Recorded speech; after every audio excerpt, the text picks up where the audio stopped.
A Câmara de Representantes dos Estados Unidos, controlada pela oposição republicana, aprova um projeto para aumentar o limite da dívida americana, mas a proposta deve ser derrubada pelos democratas no Senado. É que o projeto não atende à expectativa do governo Obama e, assim, o impasse continua. O presidente da Câmara e líder dos republicanos, John Boehner, conseguiu aprovar sua proposta que mantém a pressão sobre o governo. A proposta permite elevar o limite da dívida em 900 bilhões de dólares, enquanto o governo precisa de mais de 2 trilhões. E mais, esse novo limite só permitiria manter as contas em dia até fevereiro do próximo ano. Isso significa que no início de 2012, Obama teria que travar nova batalha com o Congresso em pleno ano eleitoral. Os democratas já anunciaram que vão derrubar o projeto no Senado, onde são maioria. Antes da aprovação desse texto, Obama havia feito um novo apelo ao Congresso para que chegue a um acordo. Com muita calma, como se estivesse tratando de um assunto qualquer da pauta do governo, Obama deu o seu recado, sem elevar o tom e sem críticas duras à oposição republicana. Bom, se a gente acompanha aí a mídia, cada dia a gente acha uma coisa do que vai ser o desfecho dessa história, não é? Qual a sua percepção? Como é que você está acompanhando tudo isso, Glenda e Novaes? Posso começar? Bom, para mim é interessante observar, eu acho, a grande questão é que pagamentos serão honrados, né?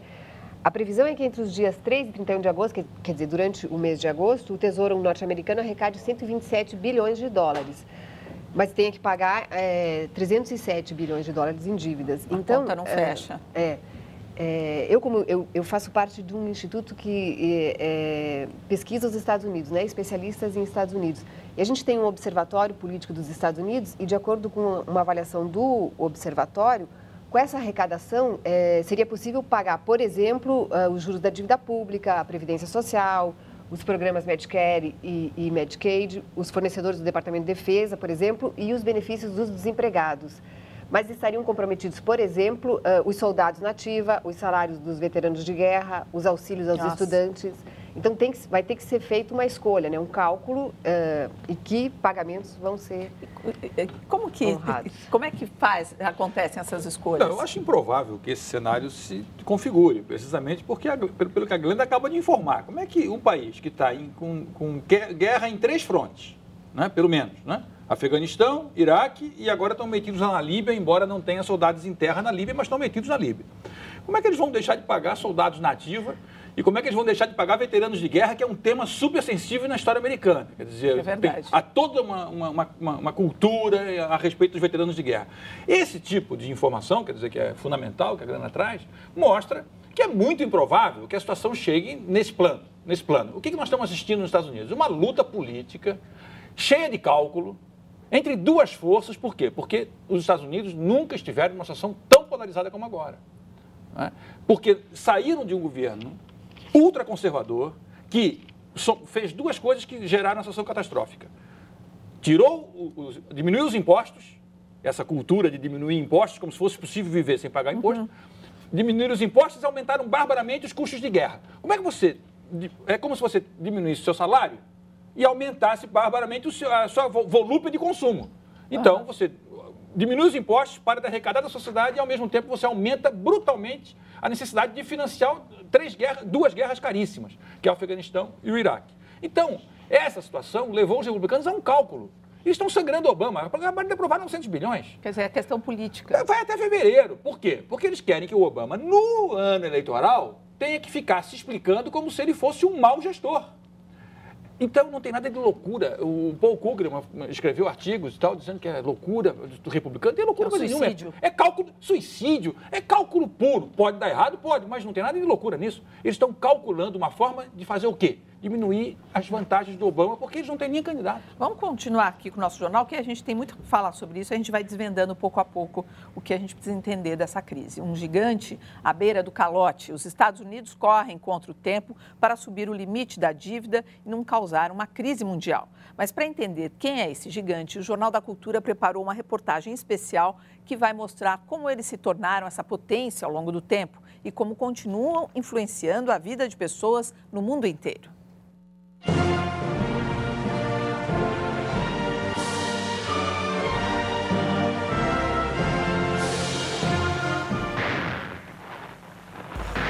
final da Primeira Grande Guerra, o presidente Woodrow Wilson defendeu na Europa a criação de uma nova ordem mundial. Foi dele também a ideia da Liga das Nações, que depois viria a se tornar a ONU. Wilson participou ainda da elaboração do Tratado de Versalhes, que restabeleceu a paz na Europa. Essa ideia de que a ordem mundial precisa ser construída sob a direção norte-americana. Quer dizer, é como se ele dissesse, nós nos preocupamos com o mundo. Os Estados Unidos venceram a Segunda Guerra Mundial ao lado dos aliados e estabeleceram as bases para a reconstrução da Europa com o Plano Marshall. Já no pós-guerra, os norte-americanos souberam aproveitar os meios de comunicação de massa para vender tudo o que é produzido no país. Uma coincidência de fatores que vão levar os Estados Unidos a se transformar realmente no grande fenômeno da indústria mundial. Eles vão começando a criar cada vez mais produtos para você se sentir mais confortável. O historiador explica que uma das máximas da cultura na América é a expressão go get, que significa em tradução livre, vá e aproveite. Foi o que fizeram vendendo armas na Segunda Guerra. Foi assim quando Levi Strauss resolveu fabricar calças mais resistentes para os mineiros usando a lona de barracas, dando origem a um ícone da cultura americana, a calça jeans. É também a explicação do sucesso do cinema americano. Walt Disney teria captado o pensamento da classe média para dar voz aos personagens mais famosos, como o Pato Donald. De Hollywood, as linhas de montagem em Detroit. Do jazz à conquista da lua, os Estados Unidos construíram uma imagem de sucesso, o chamado American Way of Life, o modo americano de viver, que se espalha cada vez mais pelo mundo. A sedução por tudo que vem do país do Tio Sam pode ser traduzida nesta imagem. A fila se forma todos os dias. O consulado dos Estados Unidos em São Paulo é o recordista mundial de emissão de vistos. Aqui são atendidas, em média, todos os dias, 2.000 pessoas. A América é o destino preferido do turista brasileiro.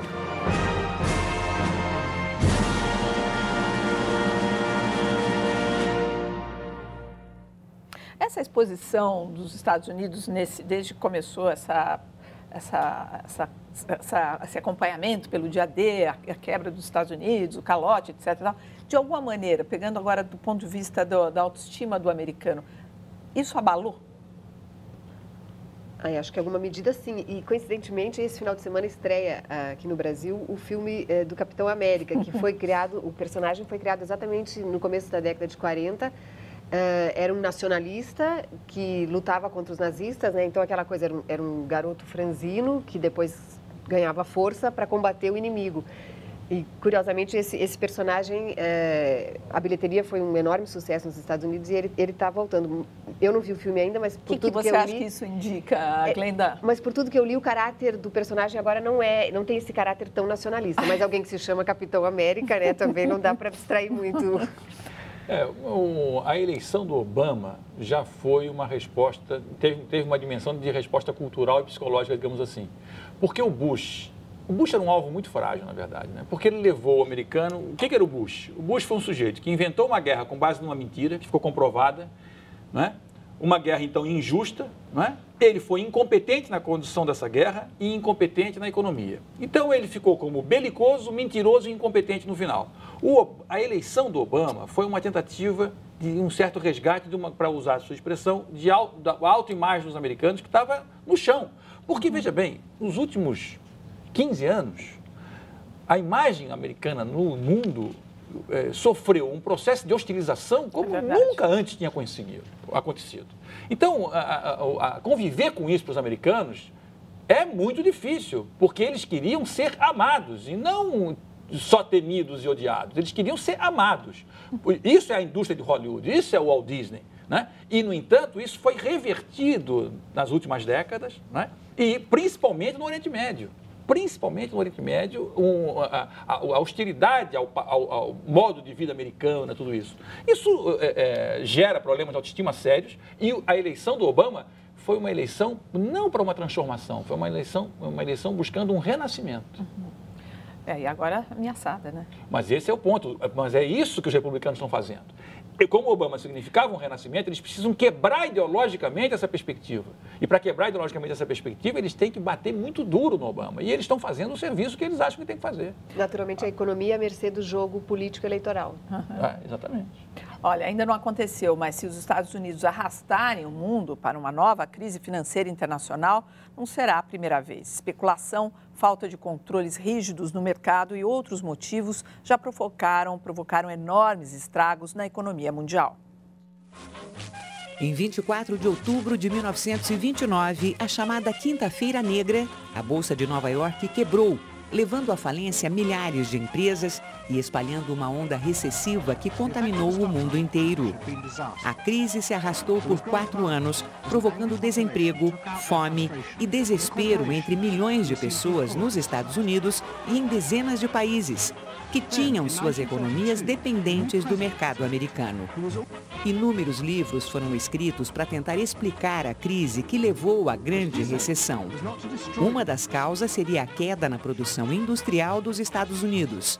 Isto ocorreu porque os países europeus, que eram os grandes consumidores de produtos americanos após a Primeira Guerra, passaram a construir suas próprias fábricas e reduzir as importações. Esse fato coincidiu com a expansão do mercado de ações, quando muita gente descobriu que era possível ganhar dinheiro em papéis, sem trabalhar. Mas, como as empresas já não davam o retorno esperado, uma imensa bolha começou a se formar, até explodir em 29. A recuperação do país começou em 1933, quando o presidente Roosevelt lançou o New Deal, um grande plano de investimentos bancado pelo governo e acompanhado de diversos programas sociais. Em 2000, uma outra crise nascida nos Estados Unidos se espalhou pelo mundo, embora em menor escala. Em março daquele ano, estourou a bolha da internet. Na década anterior, inúmeras empresas de tecnologia foram criadas, principalmente no Vale do Silício, na Califórnia. Da noite para o dia, essas empresas passaram a valer milhões de dólares, embora não produzissem nada, ou quase nada. Quando muitas dessas empresas deixaram de dar o retorno esperado aos investidores, começou a quebradeira generalizada. Em 2008, foi a vez da bolha imobiliária. Estimulados pelo crédito fácil, os americanos entraram numa euforia de compra de casas e apartamentos ou a troca das antigas moradias por outras maiores. Num primeiro momento, os preços subiram muito, provocando a especulação. O auge da crise foi a quebra do banco Lehman Brothers em 2008. Sem poder pagar as hipotecas, milhares de americanos perderam suas casas.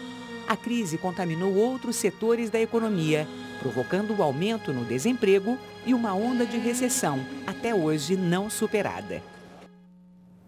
Olha, eu quero incluir aqui na nossa conversa as pessoas que estão participando do jornal, que é bacana, porque está todo mundo aqui dando seu palpite. Tem o Michel que fala, é duro gostar do Mickey enquanto eles jogam bombas na cabeça do Oriente Médio.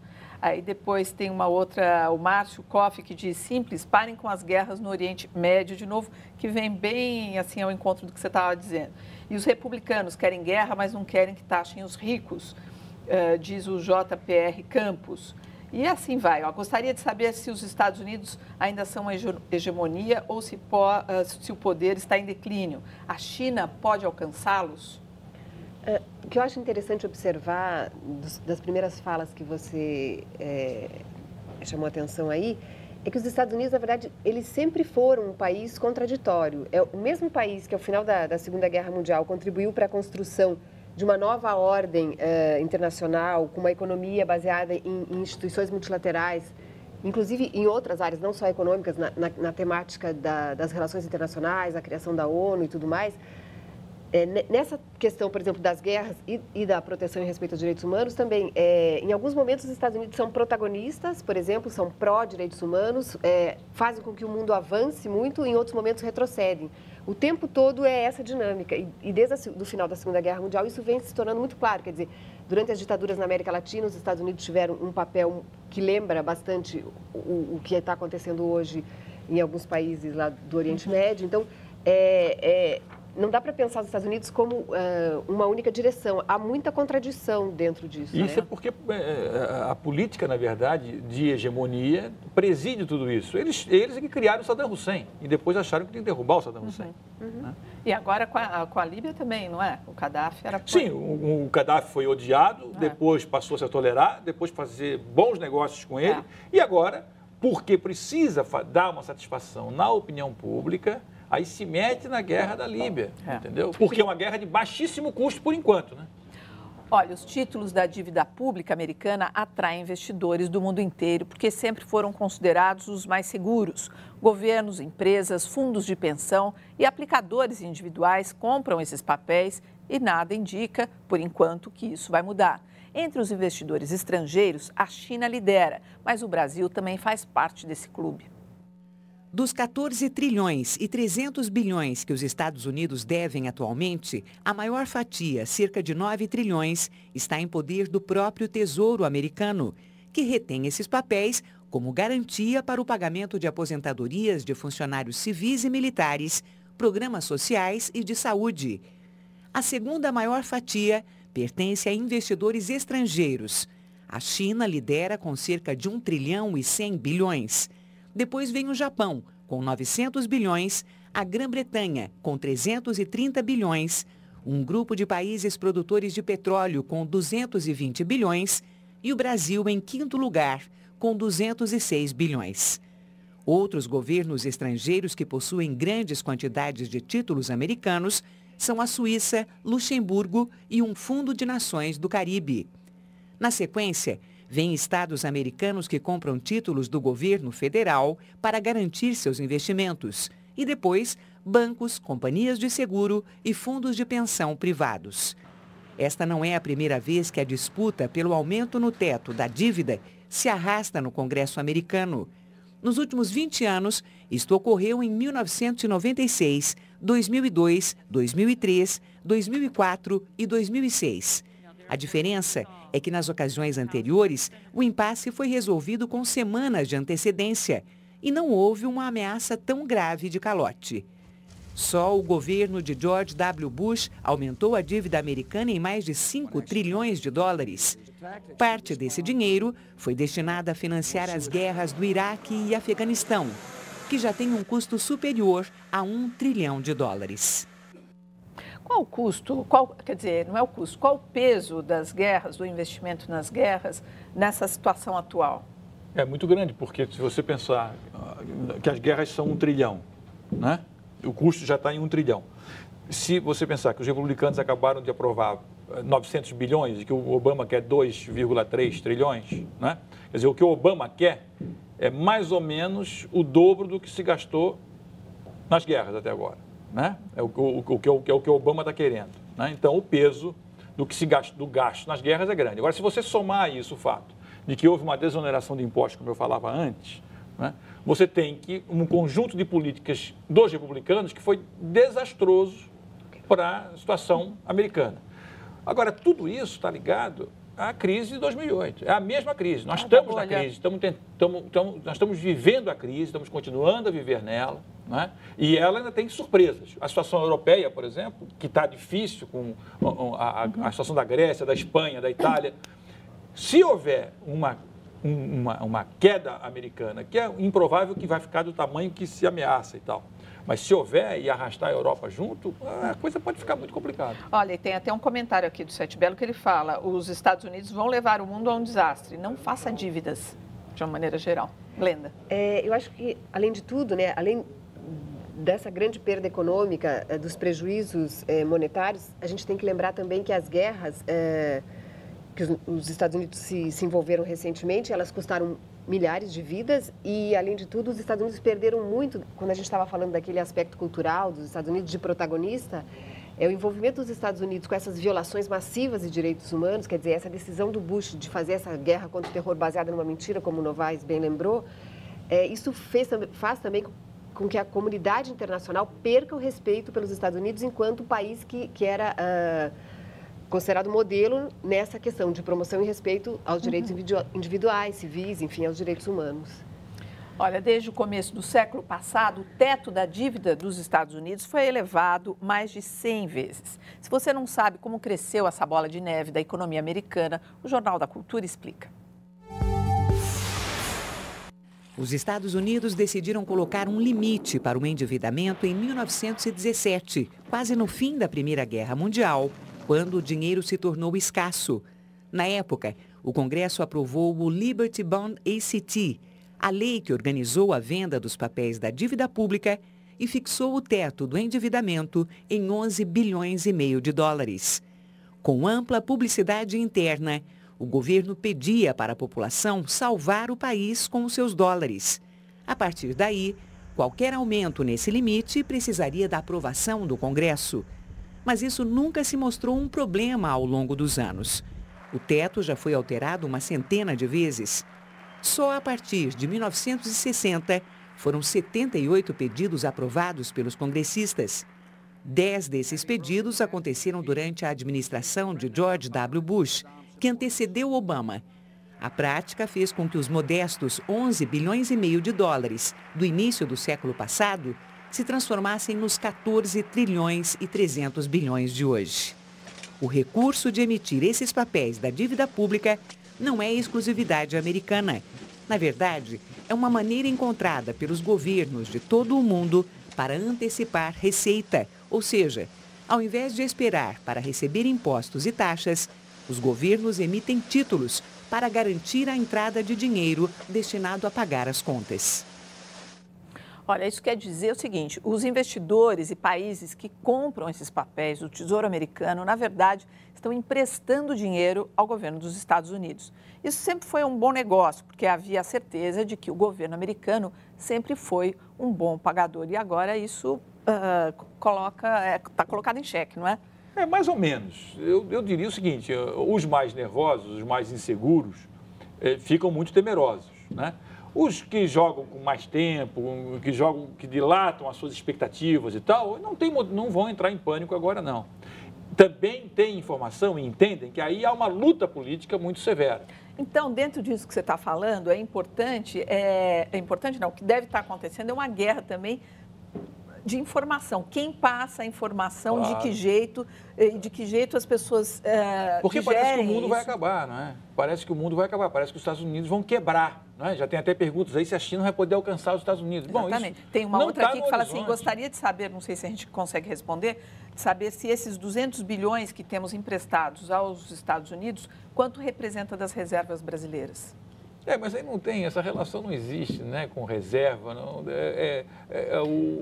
os títulos... Não, Porque o que é comprar títulos de um outro país? É como se você vai ao banco e aplica num CDB, não é isso? Você empresta dinheiro para eles, né, porque você acredita que você está... Então, acho que a pergunta aqui... Você está protegendo o seu, você está protegendo o que você tem, quer dizer, o Tesouro Americano, a economia americana é sólida, eu empresto esse dinheiro para lá, né? Porque eu não estou usando esse dinheiro agora, eu empresto, vou ser remunerado por ele. Quando eu recuperar, quando eu recuperar isso que eu apliquei em título americano, eu vou recuperar com ganhos, né? E que não são astronômicos, mas é seguro. Eu trocava em outro, por exemplo, outros aplicam em mercados mais nervosos, né? Mas que aí o sujeito pode perder de repente. No caso dos Estados Unidos, a segurança de que o sujeito não perde, porque lá é sólido, então eu acho que o que a pessoa está perguntando aqui é o seguinte... a gente tem o que na nossa poupança e quanto a gente pôs lá e quanto sobrou, numa conta bem simples, bem caseira, acho que é isso. Mas olha, para continuar, o Jornal da Cultura foi ouvir especialistas sobre uma possível quebra dos Estados Unidos. Olha, nenhum país quebra. Eu acho que as chances hoje são negativas, mas eu ainda tenho esperança que se chegue a um entendimento.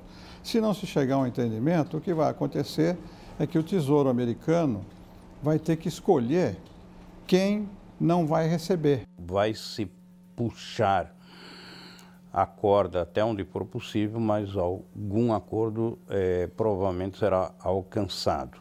a capacidade norte-americana de ser o eixo da economia internacional, como o foi durante todo o século XX, vai diminuindo. Se o Congresso autorizar esse excedente de limite, que os Estados Unidos já atingiu, nós teremos vários governos comprando esses títulos. Portanto, do ponto de vista econômico, não há razão nenhuma para não aumentar esse limite.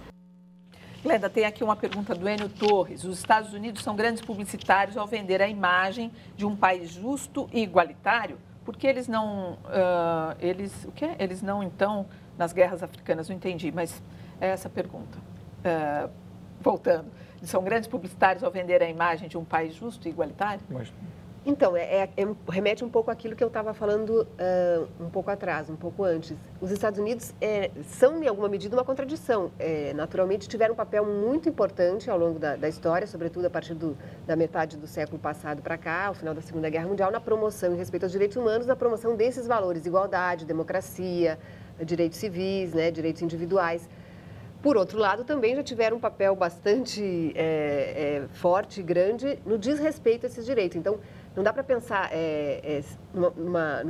num país, digamos assim, totalmente homogêneo. As políticas externas dos Estados Unidos e a própria política interna, por exemplo, na guerra contra o terror, o país passou a violar vários dogmas, como, por exemplo, o respeito à privacidade. Agora, tem um comentário aqui, Glenda, que eu acho que você vai conseguir responder. Ele fala assim, se o Tesouro Americano tiver que escolher, adivinha quem não vai receber? Eu não vou adivinhar nada. Por onde começariam os cortes? Não tenho... Aposentadorias? Não tenho a menor ideia do que eles fariam e eu acho que nem eles sabem. Quer dizer, é algo para o qual eles não estão preparados e um cenário com o qual eles não estão trabalhando. Okay.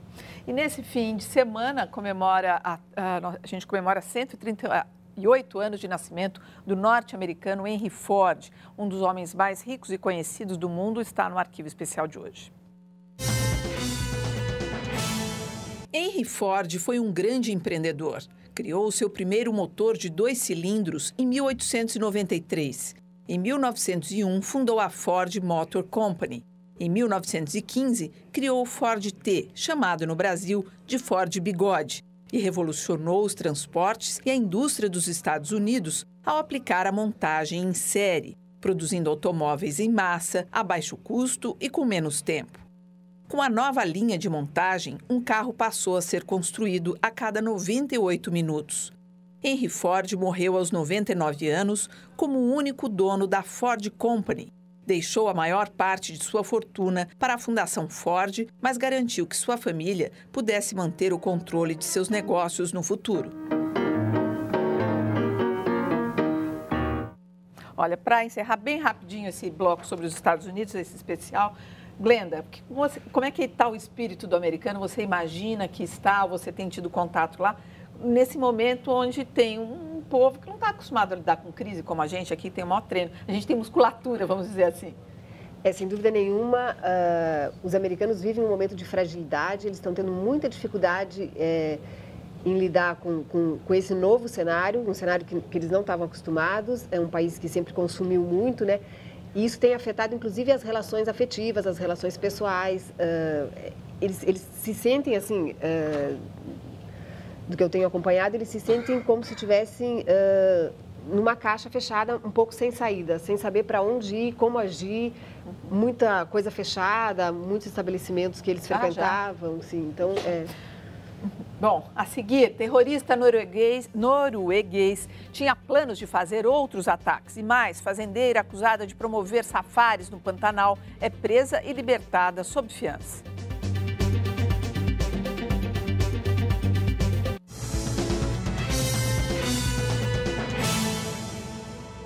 O 42º Festival